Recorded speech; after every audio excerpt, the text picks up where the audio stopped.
the popularity and the fanfare of the Philly cheesesteak when like Italian beef is just like a way better version of the Philly cheesesteak. Hey, Andy, how you doing? I'm doing good. How about you? Doing great. Doing great. Sounds like you're in like a bird cage. It's like Augusta National. I haven't piped in. Well, you know what? Today I played golf, and for once I actually had my socks matched up. This is a pet peeve of mine: is right and left socks. Like, what's the difference between a right and a left sock? I can tell you, it is a complete scam. So that when you lose the left, you feel like you have to get a new pair of socks. And number two, by having a left and a right, you wear out the sock quicker. So when you think that big toe goes into the same spot every single time, and so you'll definitely wear out the sock quicker, so you have to buy them again. See, we're uncovering the biggest scams. Now everybody learned something today. So just so people know that they're on the right Instagram Live here, today we have Andy Johnson, who I think you were the first person that we sponsored at B.Draddy. Hey. Andy has been an innovator in the golf media space. He was really the kind of one of the first golf podcasts that were out there. You know, probably the most popular specialized golf podcast in the Fried Egg. And then in the more recent years, him and another good friend, Brendan Porath, they started the Shotgun Start, which really covers any tour and all tours in the golf world. Really. It's about nothing. That's a show about nothing. I want people to hear your background and how you got into media and how you got into golf. Yeah, I grew up in the Chicago area. I went to Illinois. I started working in Chicago area. I was always a huge golfer. I grew up working at a country club, caddying and working bag room and teaching junior golf. So I just basically spent all my summers around golf, and then I was working for some tech startups in Chicago, and I kind of got the entrepreneurial itch, so to say. The last one I worked at was a tech media company. We wrote about like tech companies all across the country, and that's when I got to really start to understand media. You know, one thing I knew a lot about was golf, so I started writing about golf. I kind of wanted to do it about basketball, but I didn't want to write every single night. That was like a big barrier to entry because I was still at a full-time job. That was, the newsletter is like we have it now. That was the start of the Fried Egg. Okay. I sent it to 10 people, the first newsletter, and then people liked it, and then I sent it to everybody I'd ever met. I like emailed everybody I met through golf that I had email, and that was like 200 people, and I sent the next one to that list, and then from there it just grew organically. And then I started a website. I built a website a few months later because I realized I needed something where people could sign up for the newsletter. So that was, and I started writing stuff on the website, and then I started the podcast maybe like a year later. And that was journalism your major? If you started out, no. Horrible writer. I'm absolutely a terrible writer. You're more about the content than how it's written. I'm an ideas guy. I could get the idea on paper. Mrs. Egg is actually a journalism major. So that is helpful. So she edited all of them. She didn't know anything about golf though. So I remember the first newsletter. It took me like all day to write. I remember it took my wife like three or 4 hours to edit the first one, and she cried on like 3 separate occasions because she she had no clue what I was saying. Like grammatically, like 6 under through 9 does it not make any sense? Yeah. And I'm like, no, it makes sense. This is a golf term. And eventually the podcast, did that always have an architecture, slant to it, or at that point, was it really just whatever you felt like talking about in the golf world? Yeah, when I started it, I wanted something that I would have liked to read. That was kind of, in the golf space, there wasn't anything that I thought I really liked. And I was really cool. In college, I would read about golf architecture. So I was always interested in it. And I wrote one article one day, and it like, we got better feedback on that than anything we'd done before. So I was like, well, maybe I'll write more about this.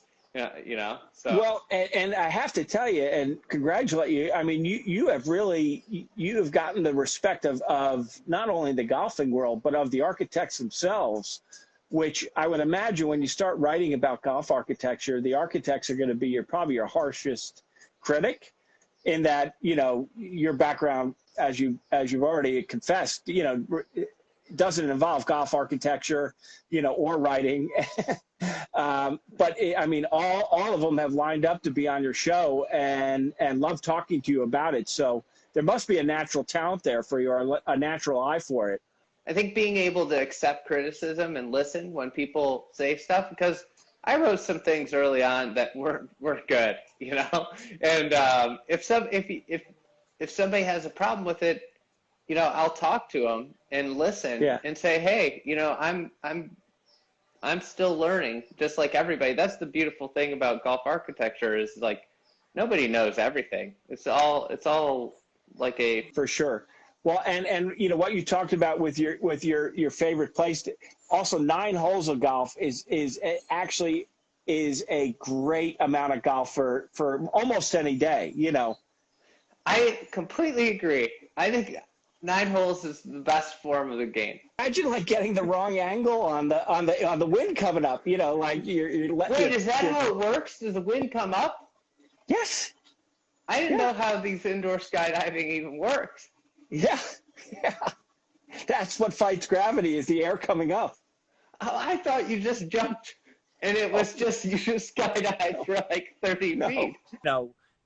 We recently did Trading Places. I mean, all the early Eddie Murphy ones are fantastic. Coming to America, I think, is one of my 5 favorite movies. I mean, that was my senior year in college, so you can imagine the amount of times that we watched that. I mean, just the barbershop scenes alone. Eddie Murphy was one talented dude. Oh, yeah. He really was. There's something that happens to comedians, though, when they get really successful.